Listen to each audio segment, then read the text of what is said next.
नमस्कार दोस्तों। जुलाई का मंथ स्टार्ट हो गया है और लगभग मार्च अप्रैल मई जून जुलाई यानी कि लगभग 3 साढ़े 3 महीने का 4 महीने का लॉकडाउन करीब होता जा रहा है। आज विद्यालय खुल चुके हैं और विद्यालयों में जैसा कि पहले गवर्नमेंट का एक आदेश हुआ था कि कोई भी स्कूल 3 महीने का शुल्क नहीं वसूलेगा, लेकिन जैसे जैसे विद्यालय खुले लूट की दुकानें खुल गई हैं। आज फीस के लिए गार्जियन को बुलाया जा रहा है, उनसे कहा जा रहा है कि भाई आप फीस दीजिए। फीस किस बात की पता नहीं। विद्यालय नहीं खुला है, बच्चों ने नहीं पढ़ा है, स्कूल नहीं आए हैं, लेकिन उनका फीस चार्ज है, ट्यूशन फीस चार्ज है उन पर। क्यों?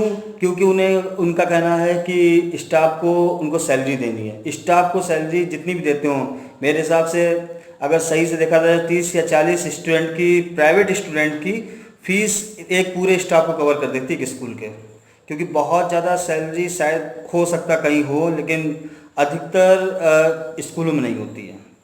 दूसरी बात, चलिए ठीक है, अगर आप ट्यूशन फीस लेते हैं कि आप इस बात को लेकर लेते हैं कि अध्यापक की, जो प्राइवेट अध्यापक हैं उनकी रोजी रोटी चलती रहे, उनका खाना पीना चलता रहे, तो उसके लिए आपने ठीक है आपने ट्यूशन फीस ले लीजिए। अब फीस किस बात की? इलेक्ट्रिक चार्ज ले रहे हैं। भाई बच्चा आया नहीं स्कूल, पंखे में बैठा नहीं है, आपके विद्यालय की लाइट का यूज नहीं हुआ, उससे इलेक्ट्रिक चार्ज किस बात का?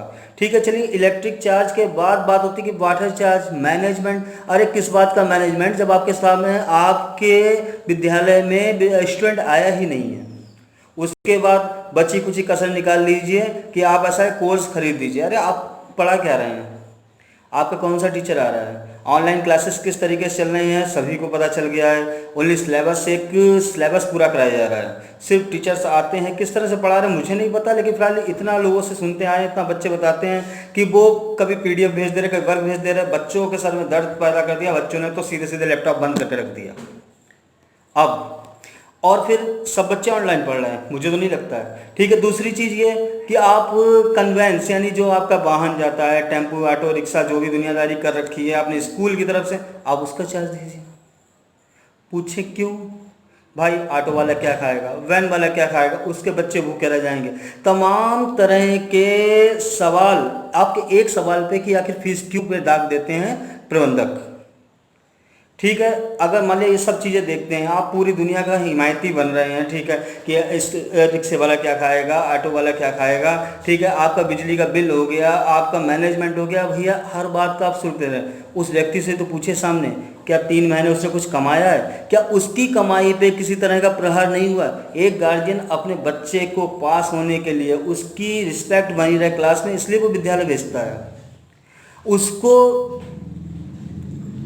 उसको किस तरीके से भेजता है? अपने खाना खाता है नहीं खाता है, किस तरीके से सुबह से शाम तक कमाता रहता है, तब जाकर उसकी फ़ीस अरेंज करते हैं। और फिर प्राइवेट स्कूलों की फ़ीस कहाँ से?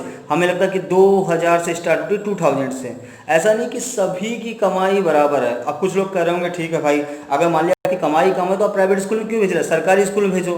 तो सरकारी स्कूलों की पढ़ाई का स्तर उतना भी अच्छा नहीं पेरेंट्स की नज़रों में है जितना अच्छा वो प्राइवेट स्कूलों को समझते हैं। समस्याएं मुंह भाई खड़ी हुई हैं। आज विद्यार्थी और उसके अभिभावक बहुत ज़्यादा परेशान इस बात को लेके हैं कि बिना विद्यालय खुले आप शुल्क की वसूली कर रहे हैं, और अगर आप शुल्क नहीं देते हैं तो आपके बच्चे का रिजल्ट रोक लिया कि भाई आपका बच्चा पास नहीं हुआ। आप तमाम तरह का प्रेशर कि अगले क्लास में हम जब ही भेजेंगे बच्चे को जब आप हमें पिछला शुल्क प्रदान करेंगे। किस बात का शुल्क? ठीक है, आप ट्यूशन फीस लो ना, किसने मना किया, लेकिन आप कम से कम बिजली का बिल ही छोड़ दो, कम से कम कुछ मैनेजमेंट चार्ज छोड़ दो, कम से कम आप ये जो क्या कहते हैं वाटर चार्ज है और ये प्लेग्राउंड चार्ज है, साफ सफाई, दुनियादारी, आप जो आपने चार्जेस जोड़े हैं उन चार्जेस को छोड़ दो ना। सिर्फ ट्यूशन शुल्क ले लो, और आप टीचर्स को दें या ना दें वो आपका मैटर है। आपके टीचर्स आपकी अगर फ्री सेवा कर रहे हैं तो बहुत अच्छा भाई, आप फ्री सेवा करते होंगे, लेकिन कम से कम उस गार्जियन की स्थिति को भी देख लो। क्या वो गार्जियन लॉकडाउन में कमा रहा था? सिर्फ गार्जियन कमा रहा था, बाकी ये जो जितना स्टाफ है, टीचिंग स्टाफ, इसकी कमाई नहीं हो रही थी। इसकी कमाई पूरी तरीके से रुक गई हुई थी, पूरी तरीके से। मतलब सिर्फ गार्जियन के ऊपर कोरोना वायरस का कोई असर नहीं था, इसीलिए गार्जियन से फीस मांगी जा रही है। खुद अपने आप AC कमरों में बैठे हुए हैं, अध्यापक स्टाफ जी रहा है या मर रहा, मुझे तो नहीं लगता कि बहुत ज़्यादा किसी ने सुध ली हो। कोई एक आध अच्छा मैनेजमेंट हो तो ठीक है, यहाँ सुध ले ली गई हो। तो मेरा कहना यह है, देखिए सभी अभिभावकों से कम कभी तो सब मिलके एक हो जाओ। सरकार का आदेश क्या है? सरकार का आदेश कोरोना से पहले था कि वो फीस 3 महीने की माफ़ है। कोरोना के बाद फीस जा रही है, भाई आप सब एक हो जाओ। सरकार कैसे नहीं आपकी बात सुनेगी? ठीक है, आप के अंदर जो डर है कि अरे बच्चे के इंसल्ट करी जाएगी, ये करी जाएगी, वो करी जाएगी, आप भ्रष्टाचार को बढ़ावा ना दीजिए। आप सीधे लड़ जाइए, भाई किस बात का हम शुल्क दें। जब शुल्क की जब पूरी बात जब आपको पता चले शुल्क किस बात का है, अगर नहीं आपको समझ में आता तो आप सब इकट्ठे होके क्यों ना किसी तरह की रिट दायर करें और इन जो प्रबंधक हैं निजी स्कूलों के, इन पे एक लगाम से लगवाइए, जरूरी है। इसी के साथ मैं अपनी बात को विराम देता हूँ।